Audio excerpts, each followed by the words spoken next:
Davos इथल्या world economic फोरममध्ये Maharashtra सरकारनं एक मोठं यश मिळवलंय।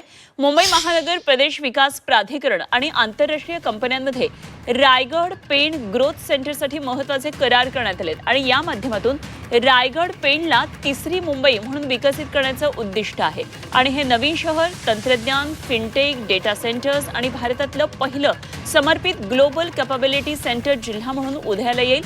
तर नवीन मुंबई विमानतळाजवळ असलेलं हे केंद्र उच्च दर्जाच्या नोकऱ्या आणि आर्थिक वाढीचं इंजिन बनेल। रायगड आणि पेणकरांना निश्चितच ही एक मोठी खुशखबर आहे। दावोसमध्ये आता या संदर्भातली घोषणा झालेली आहे आणि तिसरी मुंबई या भागामध्ये तयार होणार आहे। जवळपास 1 लाख कोटी रुपयाच्या इन्व्हेस्टमेंट्स या सगळ्या वेगवेगळ्या कंपन्यांनी त्या ठिकाणी करण्याचा आज MOU केलेला आहे।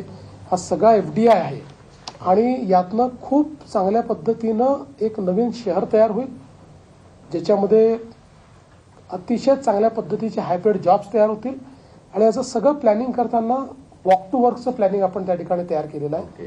त्यामुळे मला असं वाटतं की जी आपण तिसरी मुंबई तयार करतोय त्या तिसऱ्या मुंबईतलं पहिलं शहर हे आपलं लॉन्च झालं आहे।